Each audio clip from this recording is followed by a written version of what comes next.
ब्रेनटेक YouTube platform में सबका स्वागत है।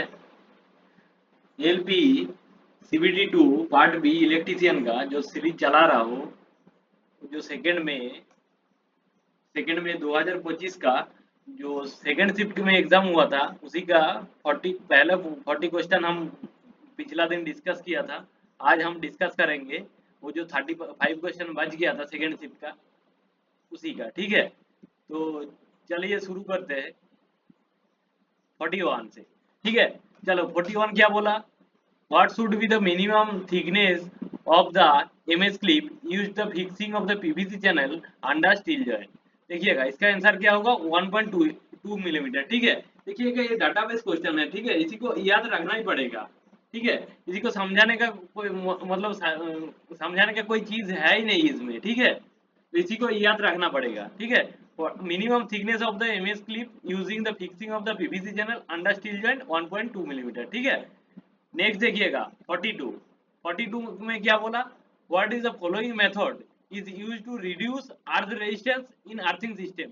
अर्थिंग सिस्टम में अर्थ रेजिस्टेंस को रिड्यूस कम करने का क्या तरीका है? ठीक है, क्या बोला? देखिए ऑप्शन देखिएगा, reducing the distance between the earth and neutral, ये गलत है। ठीक है, ये कभी नहीं होगा।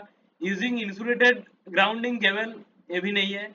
Using larger conductors for grounding, larger conductor for grounding use करने से कम हो जाएगा क्या? नहीं होगा। Increasing the depth of the ground electrode, ground electrode जो अंदर घुसा रहे हो ग्राउंड का अंदर, उसी का डेप्थ डेप्थ जितना जितना गहरा करोगे ना, उतना अर्थिंग रेजिस्टेंस कम होगा। ठीक है, तो इसका आंसर क्या हो जाएगा? डी। ठीक है, नेक्स्ट देखिएगा 43।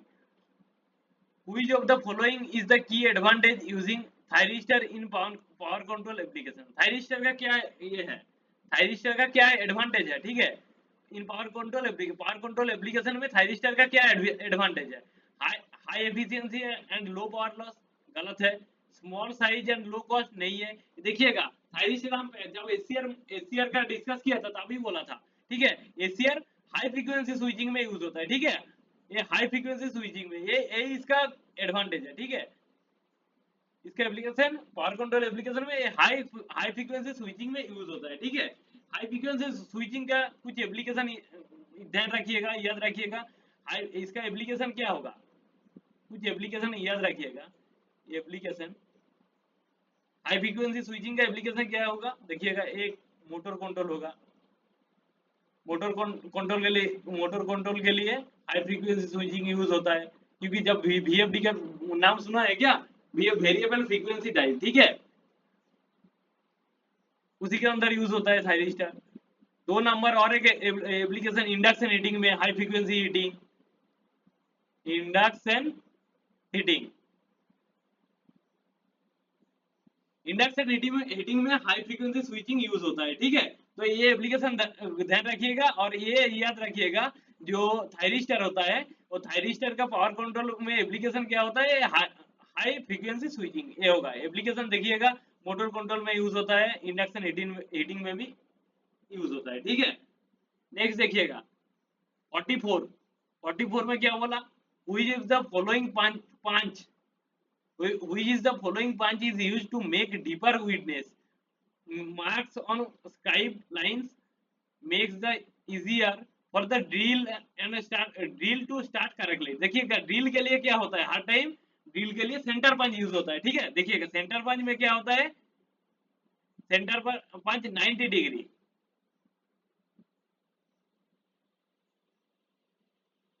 देखिएगा, ये सेंटर पंच होता है। ठीक है, 90 डिग्री में यूज होता है। ठीक है, 90 डिग्री। ठीक है, ये जब ड्रिल देखोगे, ड्रिल करने के लिए जो ये करना यूज होता है, वो सेंटर पंच ही होता है। ठीक है, सेंटर पंच ही होता है। इसका ये एंगल होता है 90 डिग्री। ठीक है, लेकिन कोई कॉम्पास बैठाएंगे तो कॉम्पास बैठाने के लिए यूज होता है पिक पंच। ठीक है, पिक पंच का एंगल होता है 30 डिग्री।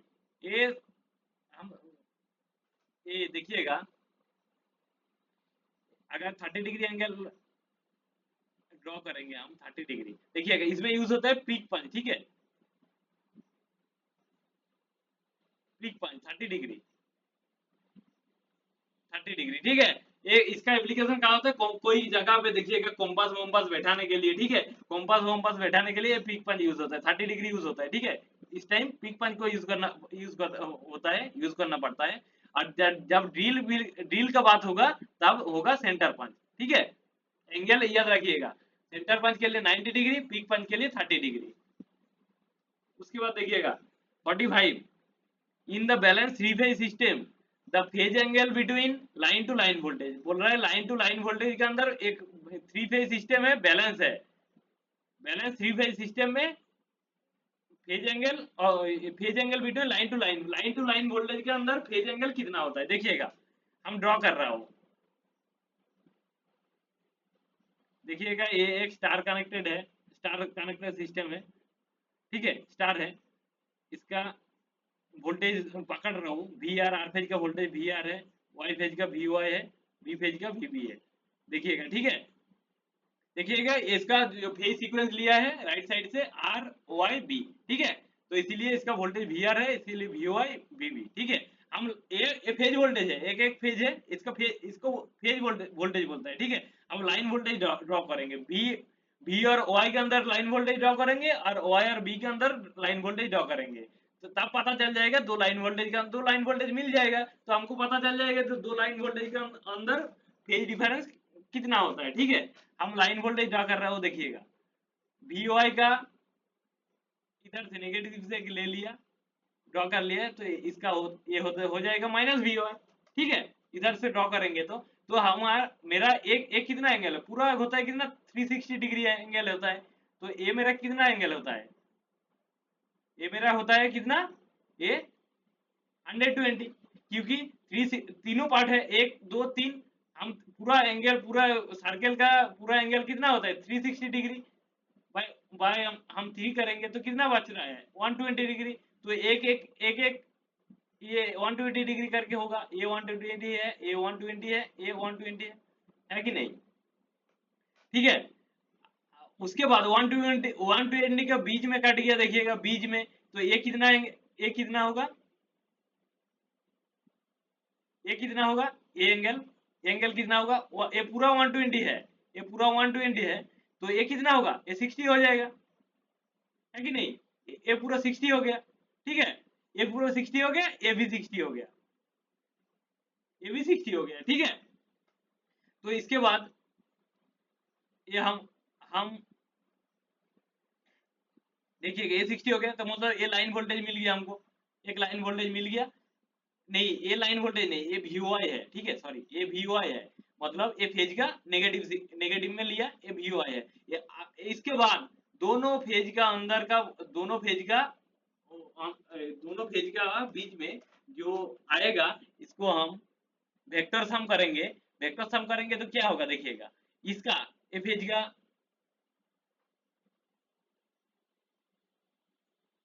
इसका बीच में हम काटा, ठीक है, वेक्टर सम किया, ठीक है, ये वेक्टर सम किया, ठीक है। ये बीच में जो आया इसको लाइन वोल्टेज बोलता है VL, आर और वाई के अंदर जो लाइन वोल्टेज है ये VL है, ठीक है, VL है। आर का अंदर, आर और वाई के अंदर हमको लाइन वोल्टेज मिल गया। इसके बाद हम वाई और बी का सेम टाइम में वाई और बी का लाइन वोल्टेज हम ड्रॉ करेंगे। वाई देखिएगा, वाई और बी का हम बी का इधर ड्रॉ किया नेगेटिव में, मतलब माइनस VB है,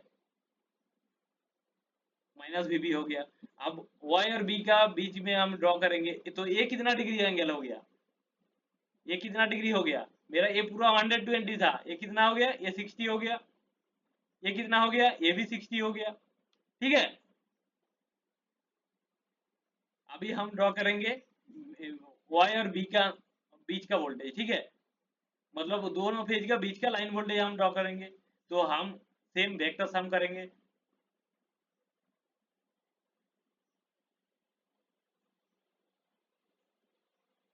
वेक्टर सम किया, ठीक है, तो वेक्टर सम किया तो मेरा ए वाला एंगल कितना हो गया, अभी मेरा देखिएगा ये पूरा था 120, ये वाला मतलब ये जो नेगेटिव वी आई और वी आर का अंदर बीच के अंदर, तो बीच में टूट गया, तो कितना होगा, बीच में 2 सेक्टर हो गया, तो ये क्या होगा, ये 60 डिग्री हो गया, ये 60 डिग्री हो गया। अभी देखिएगा ये लाइन वोल्टेज ड्रॉ किया, ठीक है, तो ये 60 डिग्री का आधा हो जाएगा, ठीक है, तो ये कितना हो जाएगा, ये 30 डिग्री हो जाएगा, है कि नहीं। ये 120 का बीच आ गया, जो माइनस वी वाई ड्रॉ किया है, ये बीच का मतलब 120 का आधा कर दिया, ठीक है, आधा कर दिया तो 60 डिग्री हो गया। ये जो लाइन वोल्टेज है ये भी आधा कर दिया, ये 60 का आधा कर दिया, ठीक है, तो ये 30 डिग्री बन गया। तो इसी तरफ ये जो माइनस भी है, ये पूरा इसका 120 का आधा आधा कर दिया, ये 60 हो गया, ये 60 हो गया, ठीक है। अभी ये जो VL है, ठीक है, ये VL है, ठीक है, ये VL क्या हो गया, क्या कर दिया, ये 60 डिग्री का आधा आधा बना दिया, तो ये क्या हो गया, ये 30 डिग्री हो गया, ये 30 डिग्री हो गया, ठीक है। तो 30, अभी दो लाइन वोल्टेज हमको मिल गया, दो लाइन वोल्टेज का बीच का हमको एंगल एंगल मांगा, ठीक है, तो क्या होगा, इधर से देखिएगा, इधर से इतना जो कितना है, 30 डिग्री है कि नहीं, 30 डिग्री, इसके बाद इतना कितना हो गया, 60 ऐड हो गया, तो 60 प्लस 30 हो गया, मतलब 90 हो गया, 90 के बाद एक और 30 डिग्री है, मतलब क्या हो गया, 90 प्लस 30 इजिकल टू 120 डिग्री, तो मतलब 30 प्लस 60 प्लस 30 इजिकल टू क्या हो गया, 120 डिग्री, ठीक है। तो दोनों लाइन का अंदर, दोनों लाइन वोल्टेज का अंदर एंगल कितना हो गया, 120 डिग्री, ठीक है, तो 120 डिग्री, ठीक है। और एक बार बता रहा हूँ, देखिएगा, देखिए हम थ्री फेज ड्रॉ किया, ठीक है, थ्री फेज हम तीनों फेज ड्रॉ किया, ठीक है, तीनों फेज का हम वी वाई का नेगेटिव से लिया, ठीक है, वी वाई पॉजिटिव में था, इसका नेगेटिव साइड में लिया, एक नेगेटिव साइड में ड्रॉ किया इसको, ठीक है, नेगेटिव नेगेटिव साइड में ड्रॉ करने से क्या होगा, ये जो भी इसका जो एंगल कितना हो जाएगा, ये टोटल 120 था, ठीक है, ये बीच में ड्रॉ किया, मतलब ये 60 से डिवाइड कर दिया, ठीक है। इसके बाद हमको दोनों फेज मिल गया, आर और वाई दोनों फेज मिल गया, दोनों फेज का बीच का हम एंगल ड्रॉ किया, दोनों फेज का बीच का एंगल लिया, तो ठीक है, दोनों फेज का बीच के अंदर एंगल लिया, तो क्या हो गया, ये 60 था, ठीक है, ये 30 और ये 30 से डिवाइड कर दिया, तो मतलब ये वाला एंगल हम 30 मिल गया। सेम तरफ से वाई और बी का लिया, ठीक है, हम वाई और बी का लिया, तो वाई सेम सेम तरीके से वीबी का नेगेटिव से ड्रॉ किया, ठीक है, माइनस वीबी आ गया। इसके बाद वाई और बी का हम बीच का एंगल चाहिए, जो बीच का वोल्टेज जो चाहिए होगा, वही लाइन वोल्टेज होगा, तो बीच का वोल्टेज हम लिया, ठीक है, वेक्टर सम करके हम बीच का वोल्टेज लिया, जो बीच का वोल्टेज होगा वही लाइन वोल्टेज होगा, ठीक है। तो ये माइनस वीबी और वी के अंदर ये एंगल कितना था, 60 था, ठीक है, तो 60 था, तो जब VL ड्रॉ किया, तब VL क्या किया, इस एंगल पूरा 60 डिग्री एंगल को दो पार्ट में डिवाइड किया, 30-30 करके, ठीक है, तो 30-30 करके डिवाइड कर दिया, तो अभी हमको दो लाइन वोल्टेज का अंदर एंगल एंगल मांगा, तो दोनों लाइन वोल्टेज हमको मिल गया, दोनों लाइन वोल्टेज का अंदर एंगल क्या होगा, ये 30 डिग्री है, ये 30 डिग्री और ये 60 डिग्री है, 60 प्लस 30 90 हो गया, 90 के प्लस ये 30 डिग्री है, ठीक है, तो मतलब हम ये VL तो आ गया, 90 प्लस 30 कितना होगा, 120 डिग्री है, ठीक है, तो 100 डिग्री का आंसर होगा, ठीक है। नहीं तो याद रख लीजिएगा, ये बैलेंस थ्री फेज सिस्टम में मेरा जो लाइन टू लाइन वोल्टेज होता है, उसका अंदर जो एंगल होता है वो 120 डिग्री होता है, ठीक है, ये याद रख लीजिएगा, ठीक है, नहीं तो हम समझा दिया इधर ड्रॉ करके, ठीक है। उसके बाद देखिएगा 46 में क्या बोला, द ईएमएफ पर turn off a single phase 10 KVA 2200 by 2200 by 220 voltage 50 hertz frequency is 10 volt, ठीक है। Calculate the number of primary and secondary turns मांगा, ठीक है, हमसे प्राइमरी और सेकेंडरी टर्न मांगा, तो क्या होगा, अब मेरा प्राइमरी वोल्टेज दिया हुआ है, सेकेंडरी वोल्टेज दिया हुआ है, ठीक है, और ट्रांसफार्मर का ईएमएफ पर टर्न दिया हुआ है इतना वोल्ट, ईएमएफ पर टर्न दिया हुआ है, ठीक है। हम लोग को क्या पता है, V1 by V2 is equal to N1 by N2 is equal to I2 by I1, ठीक है, ये हम लोग को सबको पता है, I2 by I1, ठीक है, ये सबको पता है, ठीक है।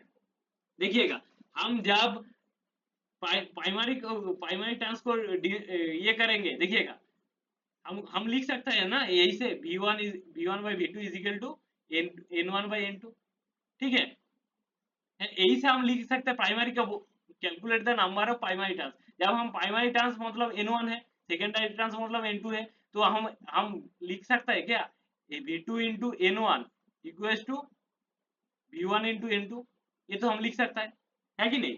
तो हम N1 प्राइमरी टर्न्स हम पहले निकालेंगे, ठीक है। N1 इजिकल टू क्या होता है V1 into N2 by V2, ठीक है। ये N1 इक्वल टू क्या लिख सकते हैं हम V1 by V2 by N1 हम लिख सकते हैं क्या, V2 बाई N2 हम लिख सकते हैं क्या। देखिएगा V2 बाई N2 लिखेंगे तो क्या होगा, हम जब नीचे वाला को ऊपर करेंगे तो क्या हो जाएगा, सेम ये आ जाएगा, ठीक है। V1 इंटू N2 इसको ऊपर करेंगे तो V1 into N2 by V2 आ जाएगा। तो कोई दिक्कत नहीं है, ये समीकरण इस समीकरण से इक्वेशन और इक्वेशन से कोई दिक्कत नहीं है, ठीक है। तो हमको ये जो V2 बाई N2 मिल गया, ठीक है। ये क्या होता है, ये में पट्टान होता है ना। तो हम जब जब N1 को हम लिखेंगे तो हमको क्या मिल गया, N1 इजिकल टू क्या मिल गया V1 by V2 by N2, ठीक है। कुछ नहीं किया, देखो जो इक्वेशन है V1 by V2 equal to N1 by N2 ये किया, ठीक है। तो हम गिना किया, ठीक है, मल्टीप्लाई किया इधर इधर, तो V2 into N1 is equal to V1 into N2, ठीक है। तो N1 समान क्या होता है, प्राइमरी टर्म्स हमको हमसे मांगा, ठीक है। N1 समान क्या होता है, तो V1 इंटू N2 जो ऊपर था वो रख दिया, तो नीचे वाला क्या हो जाएगा V2 आ जाएगा, ठीक है। तो V2 आ गया तो हम क्या लिख सकते हैं इसको, V1 को हम N2 को नीचे रख दिया, ठीक है। तो V2 बाई N2 हो गया, ठीक है। देखिएगा जब हमको N2 को ऊपर ले जाएंगे तो ये वाला इक्वेशन आ जाएगा, ठीक है। तो कोई दिक्कत है नहीं। तो हमको देखिएगा N1 इजिकल टू क्या होगा V1 इक्वल टू क्या दिया हुआ है, देखिएगा V1 प्राइमरी वोल्टेज दिया हुआ है 2200, ठीक है। तो 2200 भाई क्या होगा V2 बाई N2, देखिएगा ये होता है, ये क्या होता है ईएमएफ पर टर्न होता है, ठीक है। ईएमएफ पर टर्न क्या दिया दिया हुआ है 10 दिया हुआ है कि नहीं, 10 दिया हुआ है। देखिएगा था ईएमएफ पर turn off the single phase इतना केवी है, इतना वोल्टेज बाई इतना इतना बाई इतना वोल्ट 50 है, ट्रांसफार्मर इज 10 वोल्ट। तो ईएमएफ पर टर्न मेरा दिया हुआ है 10, ठीक है, बाई 10 हम लिख दिए, ये तो ईएमएफ पर टर्न है। तो ये कट गया, तो आंसर कितना हो गया 220, मतलब प्राइमरी टर्न मेरा 220 निकल गया, ठीक है। देखिएगा और निकालने की जरूरत है नहीं, ठीक है। प्राइमरी इधर 220 दिया हुआ है, एक ही ऑप्शन है, लेकिन तब भी हम सेकेंडरी का टर्न्स का हम निकाल दे रहा हूँ, ठीक है।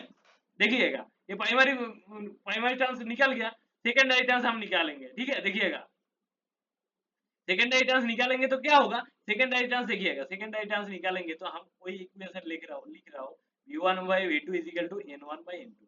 सेकेंडरी टर्न्स मतलब क्या है, वो होता है N2।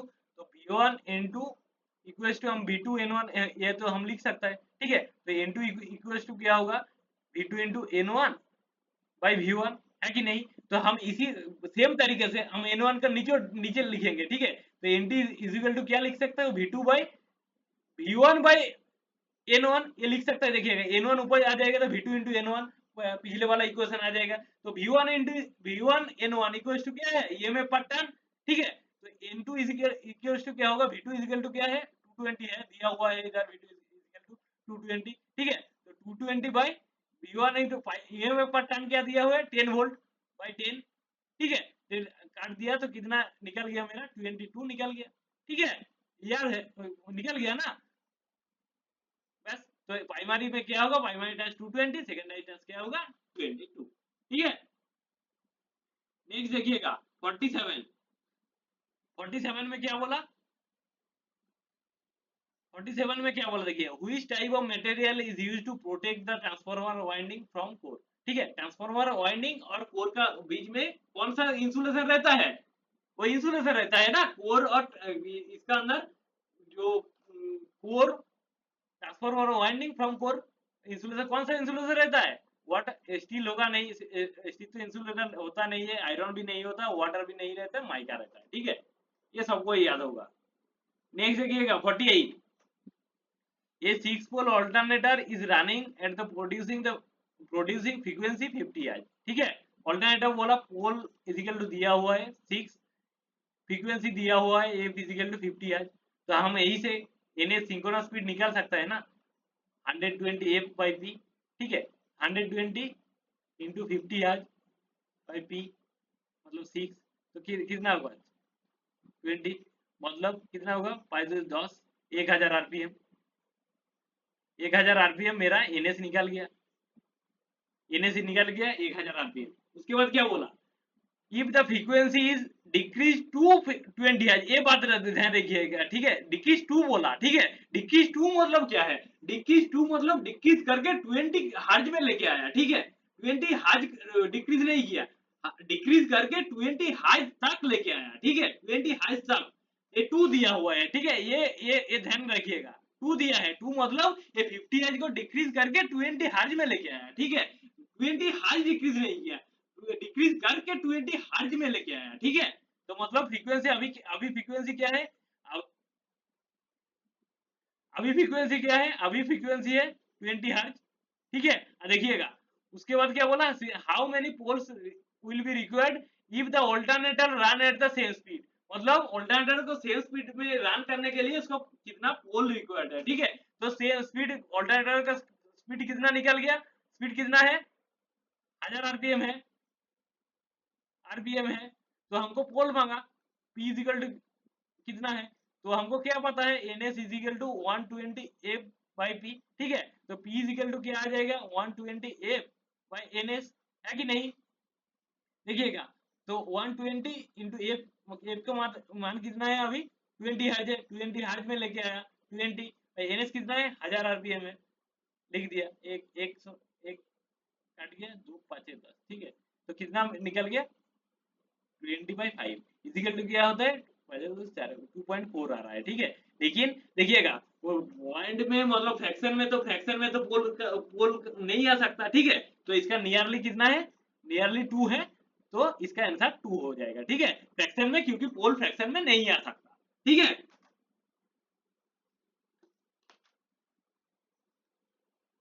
उसके बाद क्या होगा,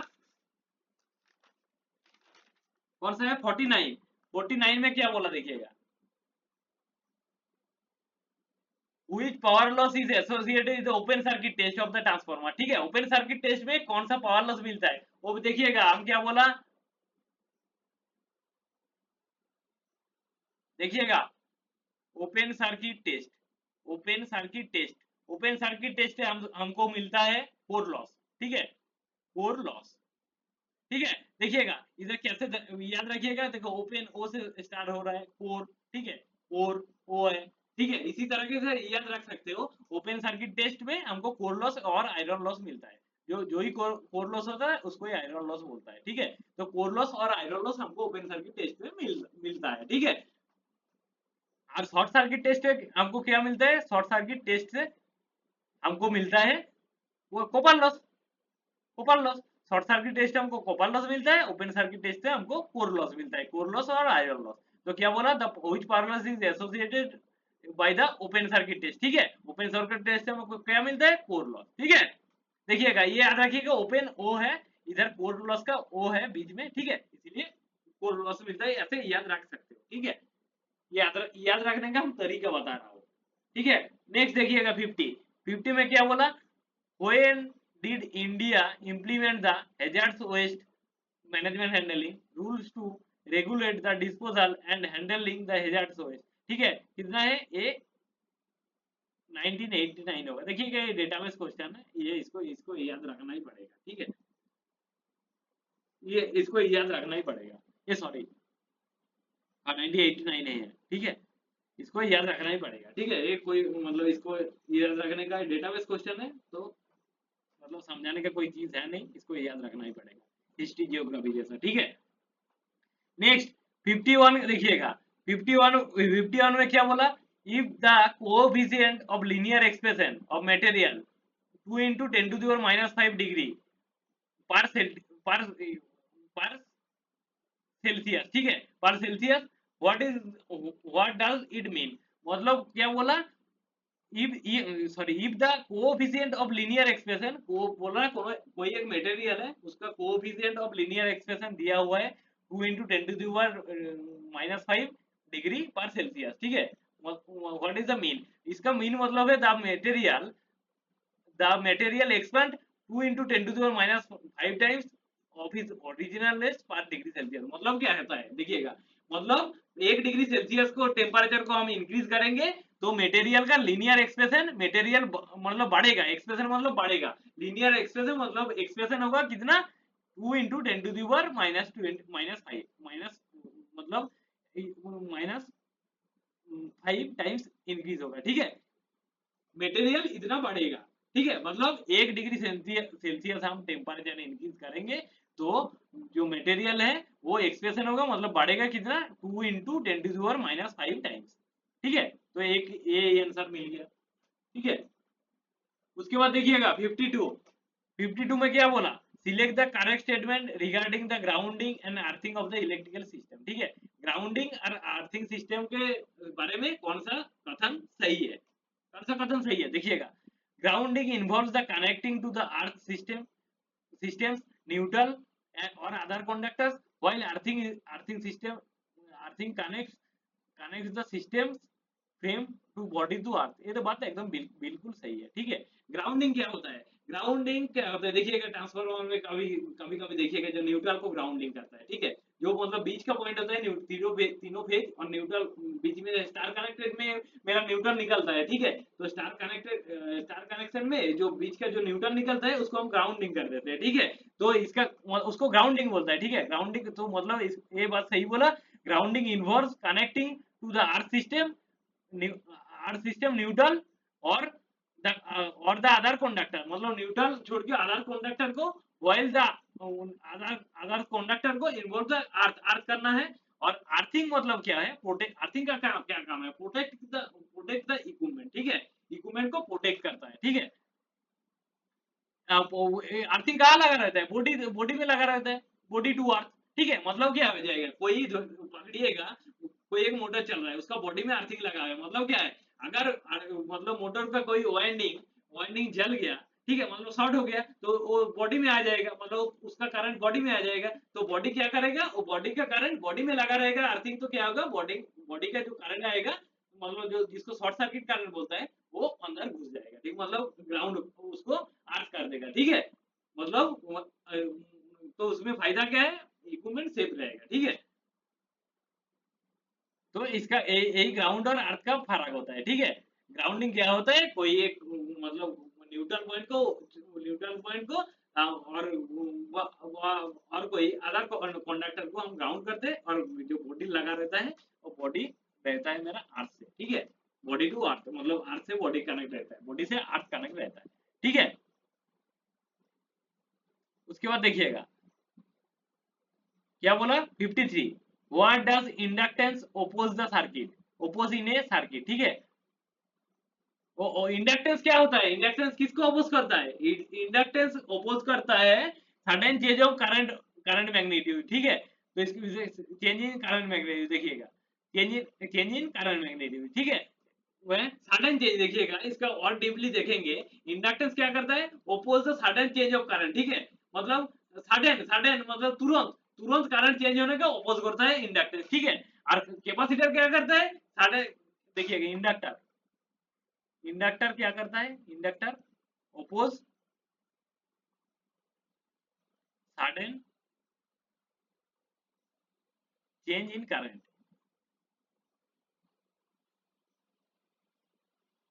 और कैपेसिटर क्या करता है, कैपेसिटर करता है oppose sudden change in voltage, ठीक है।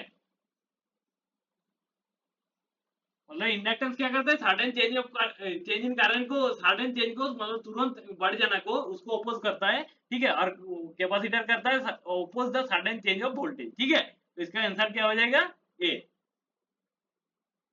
उसके बाद 54 देखिएगा, what is the main difference between grounding and earthing in three phase system, देखिएगा बोल रहा है ग्राउंडिंग और अर्थिंग सिस्टम का, थ्री फेज सिस्टम में ग्राउंडिंग और अर्थिंग का फर्क क्या है, देखिएगा। ग्राउंडिंग कनेक्ट्स ओनली बॉडी तो है नहीं, ग्राउंडिंग मतलब पिछला क्वेश्चन में ही बोला हम, ठीक है। ग्राउंडिंग अर्थिंग बॉडी से कनेक्ट होता है, तो ये पहले ही गलत हो गया। दूसरा क्या बोला, grounding is to protect electrical appliance from surge voltage, ठीक है। और क्या बोला, while earthing is used to prevent the system overload, ये भी तो नहीं है, ये भी गलत है, ठीक है। Grounding and earthing are used interchangeably with no major difference, ये भी गलत है, डिफरेंस तो है ही। देखिएगा ये बात देखिएगा, grounding provides a return path. Grounding क्या करता है, रिटर्न पाथ प्रोवाइड करता है, ठीक है, return path of the current, current का रिटर्न पाथ प्रोवाइड करता है, ठीक है, और while earthing provides the safe path of the fault current. ये बात सही है, ठीक है। ग्राउंडिंग का अर्थिंग, ग्राउंडिंग क्या करता है, return path, return path provide करता है। देखिएगा एक थ्री फेज सिस्टम में, देखिए थ्री फेज सिस्टम में मेरा ये न्यूट्रल है, ठीक है, ये ग्राउंडिंग करके रखा है, कोई एक फेज कट गया तो इसका इसी के अंदर फ्लो हो जाएगा, ठीक है, तो रिटर्न पाथ प्रोवाइड कर रहा है ना ग्राउंडिंग, ठीक है। तो ग्राउंडिंग क्या करता है, रिटर्न पाथ प्रोवाइड करता है। अर्थिंग, अर्थिंग क्या क्या करता है, safe path of fault current, क्योंकि फॉल्ट करंट जब ज्यादा हो जाएगा तब क्या हो जाएगा, फॉल्ट करंट जब मतलब कोई मोटर टोटर में फॉल्ट हो जाएगा तो क्या होगा, वो अर्थिंग से फ्लो हो जाएगा, ठीक है। तो सेफ पाथ प्रोवाइड करता है, मतलब इक्विपमेंट को सही रखता है, ठीक है, इक्विपमेंट को जलने से रुकता है, इक्विपमेंट को जलने से रुकता है, और ग्राउंडिंग रिटर्न पाथ फॉलो करता है, ठीक है, रिटर्न पाथ ऑफ करंट को प्रोवाइड करता है, ठीक है, ये बात सही है। क्योंकि देखिए अर्थिंग क्यों देते हो, बॉडी से देते हो, हम पिछला क्वेश्चन में ही बोला, ठीक है, बॉडी से ग्राउंड तक ग्राउंड करते हो अर्थिंग को, तो मतलब उसका क्या मतलब है, मतलब कोई शॉर्ट सर्किट हो जाएगा मोटर में तो उसको बर्न होने से बचाता है, क्योंकि वो जो हाई शॉर्ट सर्किट करंट बहुत हाई हाई मैग्नीट्यूड का होता है, उसको ग्राउंड कर देता है, ठीक है, उसको ग्राउंड कर देता है। तो नेक्स्ट देखिएगा, which type of DC generator has field winding connected in parallel। हम बहुत बार आका ड्रॉ किया ये वाला सर्किट, इसको बोलता है शांट, शांट शांट जनरेटर, ठीक है, शांट जनरेटर। देखिएगा इसको फील्ड रेजिस्टेंस बोलता है, ठीक है, फील्ड रेजिस्टेंस देखिएगा पैरेलल में है, कनेक्टेड इन पैरेलल, तो इसको बोलता है shan't generator, DC shan't generator, ठीक है। नेक्स्ट 56, 56 बोला क्या बोला, which of the following types of wooden mallets are used to hollowing panel beating। मतलब होलो होलो पैनल, होलो मतलब भीतर में अंदर में कुछ नहीं है, ठीक है, होलो टाइप का, मतलब सिलेंडर जैसा, ठीक है, सिलेंडर मतलब बीच में कुछ नहीं है, मतलब होलो है, ठीक है। बोल रहा है which type of mallet use होता है, following types of mallet, which type of wooden mallet use होता है used to hollowing panel beating। मतलब वो जो होलो पैनल को ठोकने के लिए कौन सा मैलेट यूज होता है, ठीक है, कौन सा मैलेट यूज होता है, देखिएगा ये बूसिंग मैलेट होता है, ठीक है, इसको याद रखना पड़ेगा, ठीक है, इसको समझाने का कोई तरीका नहीं है, मतलब कोई तरीका नहीं है इसको, मतलब याद रखना ही पड़ेगा, ठीक है, कौन सा वुडन मैलेट होता है, ठीक है। नेक्स्ट 57, 57 क्या बोला, what force will be required to push a load initially the rest, मतलब इनिशियली मतलब यूज पकड़ रहे हो, इनिशियली इनिशियली जो मतलब इनिशियली रेस्ट में है, जो इनिशियल वेलोसिटी हम पकड़ रहे हो इनिशियल रेस्ट में है, मतलब जीरो है, एम इजिकल टू मास दिया हुआ है कितना, 500 ग्राम है, so that the distance, distance दिया हुआ है, डिस्टेंस इजिकल टू 20 मीटर है, is the final velocity is 20 meter per second, final velocity मतलब v इजिकल टू दिया है 20 meter per second, g is equal to दिया है 10 मीटर पर सेकेंड स्क्वायर। उसके बाद क्या मांगा, what is the force, force force मांगा, फोर्स इजिकल टू क्या क्या है, m इंटू जी, ठीक है, तो m क्या है इधर, g कितना है, तो कितना हो गया 5000। देखिएगा 5000 क्या है, इधर क्या है, इधर क्या है 5000 मतलब क्या है, इधर m कितना में है, ग्राम, metre per second square, metre per second square है कि नहीं, क्योंकि एम का यूनिट क्या होता है, मास का यूनिट इधर क्या है, ग्राम है, और जी का यूनिट किस में दिया हुआ है, मीटर पर सेकेंड स्क्वायर, और इधर देखिएगा इधर न्यूटन, न्यूटन जूल, जूल में दिया हुआ है, ठीक है। आपको न्यूटन मतलब क्या होता है, newton is equal to kg meter per second square, ठीक है। हम इधर इधर ग्राम है, हम ग्राम को केजी में कन्वर्ट करेंगे तो क्या होगा, ग्राम में केजी में कन्वर्ट करेंगे तो क्या होगा, 5000, 5000 ग्राम, तो 5 किलोग्राम इजिकल टू 5000 ग्राम, ठीक है, तो 5 हम लिख सकते हैं क्या, 5 KG meter per second square, Newton का यूनिट क्या होता है, KG meter per second square, तो इक्वल्स टू क्या लिख सकते हैं हम, 5 न्यूटन लिख सकते हैं क्या, 5 न्यूटन, ठीक है, ये फिजिक्स का क्वेश्चन है। नेक्स्ट देखिएगा 58, 58 में क्या बोला, in the unbalance three phase system the neutral current will be unbalance three phase system, ठीक है, ये बैलेंस नहीं है, unbalance three phase system the neutral neutral current will क्या होगा, न्यूट्रल करंट क्या होगा, न्यूट्रल करंट होगा be equal to the phasor sum of the unbalance current, ठीक है। अगर बैलेंस सिस्टम होगा तो न्यूट्रल करंट जीरो होगा, अगर बैलेंस होगा थ्री फेज सिस्टम, अगर बैलेंस होगा तो ये जो न्यूट्रल में करंट फ्लो होगा ये जीरो होगा, ठीक है, न्यूट्रल में करंट फ्लो होगा जो ये जीरो होगा। अगर अनबैलेंस हो गया, ठीक है, अनबैलेंस अनबैलेंस सिस्टम हो गया, मतलब इसका करंट अलग होगा, इसका करंट अलग होगा, इस पेज का अलग होगा, ठीक है। तो न्यूट्रल का करंट हो गया, न्यूट्रल का करंट क्या हो जाएगा, जो फेजर सम होगा इसका, ठीक है, phasor sum of the unbalance current, ये अनबैलेंस करंट जो होगा, देखिएगा ये आर फेज है, वाई फेज है, बी फेज है, इसका करंट है आई आर होगा, इसका आई वाई होगा, ये आई बी होगा, ठीक है, तो इसका क्या होगा, मेरा फेजर सम होगा, ठीक है, फेजर सम ये अनबैलेंस है, ठीक है, क्योंकि अनबैलेंस सिस्टम होगा मतलब अलग, अनबैलेंस सिस्टम मतलब क्या है, अलग अलग तीनों फेज में अलग अलग करंट फ्लो होगा, ठीक है।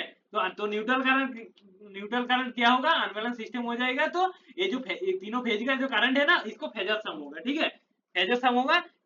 अगर बैलेंस होता तो जीरो होता, ठीक है, न्यूटन में कोई करंट फ्लो नहीं होता तब, अगर अनबैलेंस है इसीलिए फेजर सम होगा, phasor sum of the unbalance current.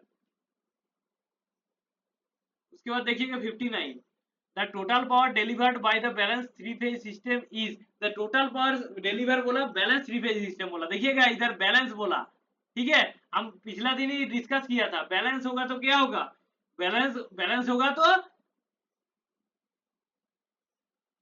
The sum of the तीनों फेज में बैलेंस है, ठीक है, तीनों फेज में बैलेंस बैलेंस है, तो इसका पावर इसका पावर सेम होगा, balance balance three phase system है, ठीक है, तो बैलेंस थ्री फेज सिस्टम है, तो बैलेंस मतलब इसका पावर सेम होगा, डिफरेंस नहीं होगा, ठीक है। तो क्या होगा, the product of the phase voltage and the current voltage and at any phase 59, ये भी नहीं होगा, ठीक है। The sum of the individual powers of the two phase का तो नहीं होगा, sum of the three phase का होगा, ठीक है, बैलेंस बोला, इसका फेज सम होगा थ्री फेज का, और एक phase into three, three into एक phase, three into one phase, ठीक है, थ्री इंटू वन फेज का पावर, वन फेज पावर, ठीक है।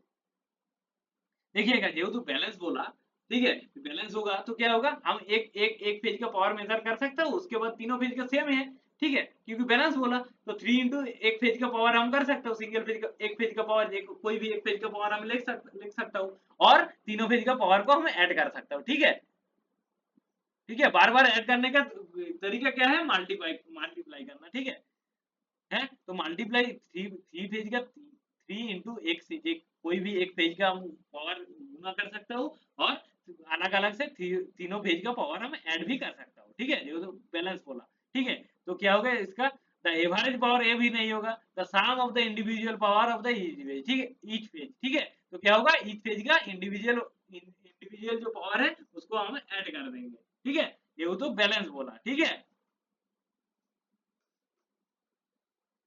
ठीक है,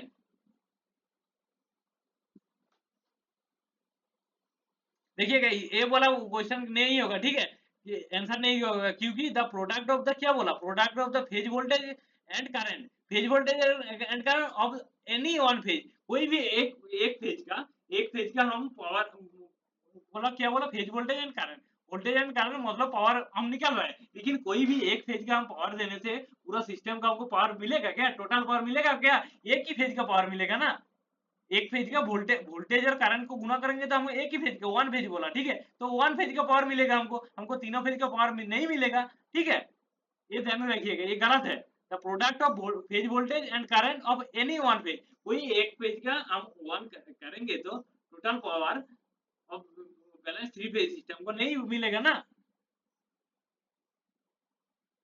एक फेज का नहीं है, ये तीनों फेज का, तीन इंटू वन फेज का होगा तो तब होता, ठीक है, तो इधर क्या बोला था, sum of individual power of each phase, यही होगा, ठीक है, तीनों फेज का अलग अलग से लेंगे उसके बाद ऐड कर देंगे, ये वाला में एक फेज का पावर निकलेगा, ठीक है। नेक्स्ट देखिएगा 60, 60 में क्या बोला, if A machine has the efficiency of 80%, 80%, कोई मशीन का 80% एफिशिएंसी मींस मतलब क्या है, the machine has velocity ratio of the mechanical advantage both both equals to 80, ये तो भी तो नहीं है, the machine does not have any loss in input energy नहीं है, ये भी गलत है क्योंकि लॉस नहीं होगा तो इसका एफिशिएंसी 100% होता, ठीक है। हमको क्या बोला था, machine losses is 20% of is input, ये सही है। देखिएगा 20% इनपुट है, इसीलिए तो 20% इनपुट लॉस है, तो 20% लॉस में चला गया तो और क्या बचा, क्या रहेगा 80%, तो इसका मतलब 80% एफिशिएंसी है, ठीक है। 20% लॉस में चला गया और 80% ना हमको एफिशिएंसी मिला, ठीक है। नेक्स्ट 61 देखिएगा, 61 क्या बोला, what is the blade length of A T1 in T square, ठीक है। टी स्क्वायर का बोल रहा है, ब्लेड ब्लेड लेंथ कितना है, टी स्क्वायर का ब्लेड लेंथ कितना होता है, 1000 mm होता है, ये तो सबको पता होगा, ठीक है। Next 62, in which application the GTO gate turn off thyristor, ठीक है। GTO gate turn off thyristor, इसका फुल फॉर्म याद रखिएगा, जीटीओ, ठीक है। ये भी दे सकता है जीटीओ फुल एप्लीकेशन, इसका एप्लीकेशन क्या होगा, इन्वर्टर और कन्वर्टर में, इन्वर्टर और मोटर ड्राइव में, ठीक है। जीटीओ का एप्लीकेशन क्या होता है, GTO gate turn off thyristor कहाँ यूज होता है, और इन्वर्टर और मोटर ड्राइव में यूज होता है, ठीक है। और इसको फुल फॉर्म याद रखिएगा। नेक्स्ट देखिएगा 63, in engineering drawing what is defined as the path of a moving point with no thickness, ठीक है। बोल रहे क्या बोल रहे, इंजीनियरिंग ड्राइंग में what is defined as the path of a moving point, ठीक है, विथ नो थिकनेस, उसको क्या बोलता है, लाइन बोलता है कि नहीं, क्या बोल रहे हैं, ये path of a moving point with no thickness, देखिएगा ये पॉइंट का पाथ, ठीक है, मूविंग पॉइंट, ये पॉइंट है, ये मूव कर रहा है, ठीक है, विथ नो थिकनेस, ज्यादा थिकनेस नहीं है, तो इसको क्या बोलता है, लाइन बोलता है, ठीक है। क्वेश्चन को ध्यान से पढ़िएगा, आंसर ऑटोमेटिक निकल जाएगा, ठीक है, नहीं तो ऑप्शन एलिमिनेट करके भी कर सकते हो। नेक्स्ट 64 देखिएगा, क्या बोला, व्हिच ऑफ द फॉलोइंग पांच, which of the following 5 marks is used for correct location and seating and a divider point, ठीक है। हम देखिएगा पिछला क्वेश्चन कुछ टाइम पहले ही करवाया, क्या बोला, 90 डिग्री में कौन यूज होता है, 90 डिग्री में, 90 डिग्री में क्या कौन यूज होता है, centre punch, 90 degree center punch. और भी एक डिस्कस किया था, देखिएगा पीक पंच बोला था, 30 डिग्री में कौन यूज होता है, पीक 30 डिग्री में पीक पंच यूज होता है, ठीक है। ये 30 डिग्री में पीक पंच, ठीक है, 30 डिग्री पीक पंच यूज होता है, ठीक है। हम क्या बोला, सेंटर पंच कहाँ यूज होता है, कोई मतलब ड्रिल मिल करने के लिए उधर हम सेंटर पंच यूज करता हूँ, ठीक है। और पीक पंच कहाँ यूज करता हूँ, डिवाइडर, हम बोला ना कोई कंपास वंपास बैठाने के लिए क्या यूज करता हूँ, पीक पंच, देखिएगा तो पीक पंच। अब 30 डिग्री हम क्या बोला था, पीक पंच का एंगल कितना होता है, 30 डिग्री, ठीक है। तो देखिएगा दोनों एक एक ये से एनालिसिस से दोनों क्वेश्चन भी बन गया, ठीक है, एक क्वेश्चन भी बन गया। नेक्स्ट देखिएगा, what is the primary principle behind the generation of electrical energy in piezo electric device, ठीक है। पीजो इलेक्ट्रिक डिवाइस में क्या कन्वर्ट होता है, कन्वर्जन होता है, देखिएगा पीजो इलेक्ट्रिक डिवाइस में मेरा कन्वर्जन होता है मैकेनिकल स्टेज, ठीक है, एक मैकेनिकल स्टेज को इलेक्ट्रिकल एनर्जी में कन्वर्ट होता है, ठीक है, पीजो इलेक्ट्रिक डिवाइस में, ठीक है, मैकेनिकल स्टेज को कन्वर्ट होता है इलेक्ट्रिकल एनर्जी में, पीजो इलेक्ट्रिकल डिवाइस में, इसको याद रखिएगा। What does an optical pyrometer measure, pyrometer क्या मेजर करता है, फिजिक्स में सब लोग पढ़ा होगा, पायरोमीटर क्या मेजर करता है, कोई फर्नेस का टेम्परेचर, मतलब बहुत हाई टेम्परेचर मेजर करता है, ठीक है। तो क्या होता है, टेम्परेचर ऑफ द सरफेस, ठीक है। तो पायरोमीटर टेम्परेचर, ये फिजिक्स में पढ़ा होगा। 67 देखिएगा, 67 में क्या बोला, which of the following uses of wire gauge is incorrect, मतलब करेक्ट नहीं है, कौन सा कथन करेक्ट नहीं है वायर गेज के बारे में, ठीक है। it does not help determine how much current a wire can carry, it does not help determine how much current can carry, how much current can carry, it measure the diameter of the wire, ये भी सही है, ठीक है। it is used to electrical installation, welding and other application, ये भी सही है, ठीक है। using the wrong wire gauge can damage appliance of electrical device, ठीक है, ये भी सही है, क्योंकि क्या है, रॉन्ग गेज यूज करोगे तो उसको डायमीटर ठीक से पता नहीं चलेगा, ठीक है, कोई वायर का डायमीटर ठीक से नहीं पता चलेगा, ठीक है। डायमीटर ठीक से नहीं पता चलेगा तो क्या होगा, अब जहाँ हाई करंट पास होगा वहाँ पे आप स्मॉल डायमीटर का वायर लगा दोगे तो क्या होगा, जल जाएगा ना। तो ये बात कथन भी सही है। Using the wrong wire gauge use करेगा तो can the damage the appliance and electronic device. Wrong wire gauge use करोगे तो क्या हो जाएगा, हाई करंट पास हो जाएगा स्मॉल डायमीटर वाला, हाई करंट में स्मॉल डायमीटर वाला वायर लगा दोगे तो वो तो डैमेज कर देगा। तो इसको आंसर क्या हो जाएगा, इनकरेक्ट यही है। ये वाला सब करेक्ट है, ठीक है, तो इनकरेक्ट यही है, तो आंसर क्या हो जाएगा, आंसर यही हो जाएगा। It does not the help the determine how much current a wire can carry, ठीक है, ये इनकरेक्ट हो जाएगा।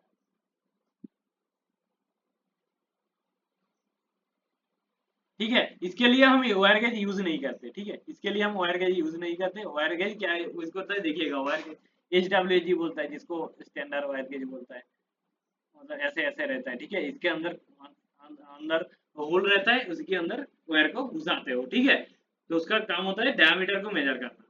डायमीटर को तो ये बात सही है। It is used to electrical installation में तो अनदर अप्लायंस में यूज होता है, क्योंकि डायमीटर मेजर करने के लिए यूजिंग रॉन्ग वायर गेज, तो वो तो बोला ये तो हम डिस्कस किया, तो आंसर क्या हो जाएगा, ए, क्योंकि it not determine how much current wire can carry, ठीक है, इसके साथ करंट का डिटरमाइन करने का कोई ये नहीं है। उसके बाद क्या बोला देखो 68 में क्या बोला, which of the following types of wooden mallet are used to general purpose work such as flatting and bending। बोल रहे हैं कौन सा टाइप का वुडन मैलेट यूज होता है, ठीक है, वुडन मैलेट कौन सा टाइप का wooden mallet are use to general purpose work such as flatting and bending. कौन सा वुडन मैलेट यूज होता है फ्लैट करने के लिए, मतलब पतली करने के लिए, ठोक ठोक के पतली करने के लिए, और बेंडिंग करने के बेंड करने के लिए कौन सा मैलेट यूज होता है, स्टैंडर्ड वुडन मैलेट, ठीक है, ये स्टैंडर्ड वुडन मैलेट यूज होता है बेंडिंग करने के लिए और वो फ्लैट करने के लिए, ठीक है। उसके बाद देखिएगा 69 में क्या बोला, select the option of that the correct regarding the following two statement level assertion दिया है एंड रीजन है। बोला एक कोई ये दिया है, मतलब कोई एक स्टेटमेंट दिया है, उसका सही रीजन एक सही रीजन ए है कि नहीं ये बताना है, ठीक है। इसका स्टेटमेंट क्या दिया हुआ देखिए, the line voltage in star connected system is √3 times of the phase voltage. हम क्या बोला, स्टार और डेल्टा में यूज किया बोला था, ये एक को याद रखिएगा, स्टार में क्या होता है, line voltage is equal to √3 into phase voltage, और line current is equal to phase current, ये स्टार में होता है। और डेल्टा में क्या होता है, डेल्टा में line voltage is equal to phase voltage, ठीक है, इसका उल्टा होता है, और इसका line current is equal to √3 into phase current होता है, ठीक है। देखिएगा हम क्या बोले, एक को याद रखिएगा दूसरा याद आ जाएगा। हमको स्टार में क्या बोला, एक स्टार का याद रखिएगा, स्टार का वोल्टेज याद रखिएगा, ठीक है, स्टार का voltage line voltage is equal to √3 into phase voltage होता है, तो ठीक है, इसका √3 टाइम्स है वोल्टेज, तो क्या होगा, करंट से सेम होगा, करंट सेम है, ठीक है, line current is equal to phase current. और डेल्टा में क्या होता है, डेल्टा में इसका ऑपोजिट होता है, इधर फेज का वोल्टेज क्या होता है, line voltage is equal to √3 into phase voltage, इधर फेज वोल्टेज सेम रहेगा, ठीक है, line voltage is equal to phase voltage, इसका उल्टा। इधर क्या होता है देखिएगा, इधर इधर क्या होता है, line current is equal to phase current था, इधर ये उल्टा होगा, line current is equal to √3 phase current, ठीक है। तो क्या बोला, the line voltage in star connected system is √3 times of phase voltage, ये बात सही है कि नहीं, सही है। तो इसका रीजन क्या बोला, in star connected the line voltage is the vector sum of the phase voltage resulting the √3 factors of between them, ये कारण भी सही है, रीजन भी सही है, ठीक है, ये वेक्टर सम होता है, ठीक है, of the phase voltage, line voltage vector sum होता है फेज वोल्टेज का, ये रीजन भी सही है। तो क्या होगा, आंसर क्या हो जाएगा, आंसर को है जो बोथ असर्शन और reason are correct but the reason is not बोला, ये सही है, assertion is but reason not incorrect बोला, ये भी गलत है। Both assertion and reason are correct, ठीक है, and the reason is the correct explanation of the assertion, ये बात सही, ठीक है, तो आंसर सी हो जाएगा। नेक्स्ट 70 देखिएगा, what is the following is the fundamental unit, ठीक है, फंडामेंटल यूनिट पता नहीं है क्या, मीटर होता है, फंडामेंटल यूनिट क्या क्या होता है, मीटर होता है, लेंथ लेंथ का यूनिट क्या होता है, लेंथ का यूनिट मीटर होता है, ठीक है, टाइम का क्या होता है, सेकंड होता है, ठीक है, मास का यूनिट क्या होता है,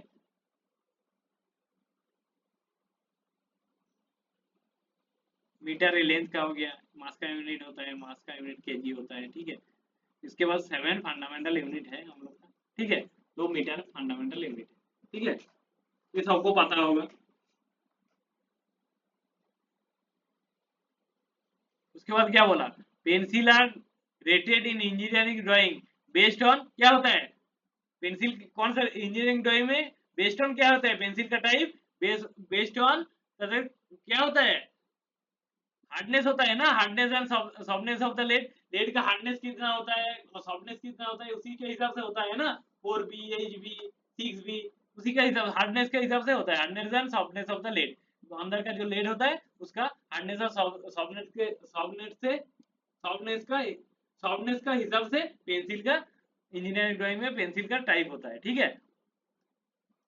72 देखिएगा, what is the recommended action of the DC motor produce excessive sparking at the brushes, बोल रहा है डीसी मोटर में एक्सेसिव ब्रश से एक्सेसिव स्पार्किंग हो रहा है, मतलब ब्रश से स्पार्किंग हो रहा है, ठीक है। ब्रश का काम क्या होता है, ब्रश का काम होता है करंट को कलेक्ट करना, ठीक है, कलेक्ट करंट, करंट को कलेक्ट करना ब्रश का काम होता है, ठीक है। व्हाट इज द एक्शन, क्या बोला, क्या एक्शन लोगे if DC motor produce excessive sparking of the brush से एक्सेसिव स्पार्किंग होगा तो क्या, मतलब क्या एक्शन लोगे, ठीक है। तुमको बोला एक डीसी मोटर है, उसका ब्रश से स्पार्किंग हो रहा है, तुम क्या एक्शन लोगे, ठीक है। Replace the one out brushes and clean the commutator, ठीक है, ये बात भी सही है, ठीक है। क्योंकि देखिएगा ब्रश किसके साथ कनेक्ट होता है, ठीक है, ब्रश का कनेक्ट होता है कम्यूटेटर के साथ, ठीक है। कम्यूटेटर का डीसी मोटर में काम क्या होता है,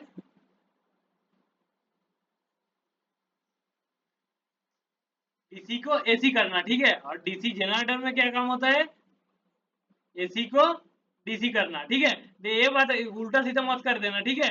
डीसी को डीसी जनरेटर में एसी को डीसी करना होता है कम्यूटेटर का काम, और डीसी मोटर में डीसी को एसी करना होता है कम्यूटेटर का काम, ठीक है।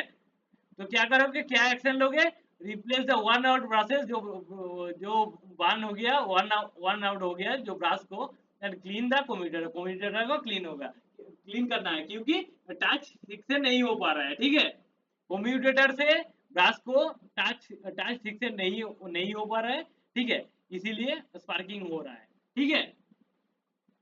तो इसलिए क्लीन करना है कम्यूटेटर को और रिप्लेस करना है ब्रश को, ठीक है। नेक्स्ट 73 देखिएगा, 73 में क्या बोला, स्टेटमेंट क्या बोला, the annealing process used heat to reduce the hardness and increase the ductility and toughness of the various steel cast iron and alloy, एक स्टेटमेंट दिया हुआ है, और एक स्टेटमेंट दिया है, quenching is rapid cooling process that alter specific properties of materials by manipulating the cooling rate, ठीक है। ये दोनों स्टेटमेंट दिया हुआ है, ये दोनों स्टेटमेंट के अंदर कौन सा सही है कौन सा गलत है ये देखने, करेक्ट है कौन सा इनकरेक्ट है देखने के बोलने के लिए बोला। The annealing process used to reduce the hardness and increase ductility and toughness the various steel cast iron और एलॉय, ये सही है, ठीक है। दूसरा क्या बोला, quenching is a rapid cooling process that alters specific properties of materials by manipulating the cooling rate, ये भी सही है, ठीक है। तो दोनों मेरा सही है, दोनों स्टेटमेंट सही है, बोथ आर करेक्ट। नेक्स्ट देखिएगा 74, which of the semiconductor material is typically used to conduct diode, डायक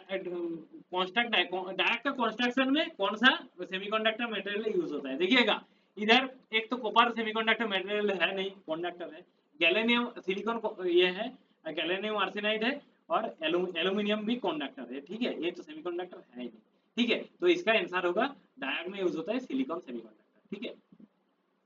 next 75 आज का लास्ट क्वेश्चन है, ठीक है। क्या बोला, what determines the appropriate current rating of A fuse in a circuit, बोल रहा है क्या we determine the क्या ये डिटरमाइन करता है appropriate current rating of the fuse, current rating of the fuse क्या current rating of the fuse, ठीक है। बोले what determines the appropriate current rating of the circuit, ठीक, फ्यूज इन ए सर्किट बोल रहा है क्या, क्या डिटरमाइन करता है अप्रोप्रिएट करंट रेटिंग, एक फ्यूज का करंट रेटिंग क्या डिटरमाइन करता है एक सर्किट में, ठीक है। The length of the circuit wire, ठीक है, the length of the circuit wire, the voltage applied to the circuit, और क्या बोला, the smaller cable rating in the circuit, the number of electrical device is connected, ये तो होगा नहीं, ठीक है। है? ये एक नंबर ऑफ कितना इलेक्ट्रिकल डिवाइस कनेक्टेड है, ये फ्यूज का रेटिंग डिफाइन करता है क्या, करंट रेटिंग डिफाइन करता है क्या, the smallest cable rating of the circuit, ये सही है, ठीक है, स्मॉलेस्ट केबल रेटिंग यही डिसाइड करता है। ये the voltage supplied by the circuit, ये भी नहीं है। The length of the circuit wire, ये भी नहीं है, ठीक है। करंट रेटिंग डिसाइड करता है, अप्रोप्रिएट करंट रेटिंग डिटरमाइन करता है the smallest cable rating in a circuit, ठीक है। देखिएगा ये नहीं है तो ये छोड़ के भी ऑप्शन एलिमिनेट करके भी कर सकते थे, ठीक है। द नंबर ऑफ द कितना इलेक्ट्रिकल डिवाइस कनेक्टेड है, ये तो फ्यूज का करंट रेटिंग डिफाइन नहीं करता। The voltage supplied to the circuit, ये भी तो नहीं होगा, ठीक है। The length of the circuit wire, कितना वायर है सर्किट का, ये भी नहीं होगा, तो बचा कौन रहेगा, the smallest cable rating of the circuit, ठीक है। तो ठीक है, 75 क्वेश्चन खत्म हो गया सेकेंड शिफ्ट का। तो अगला हम थर्ड शिफ्ट का करेंगे, अगला डे हम थर्ड शिफ्ट का करेंगे। ठीक है, कोई वीडियो को अच्छा लगेगा तो लाइक और सब्सक्राइब करके जरूर जाना।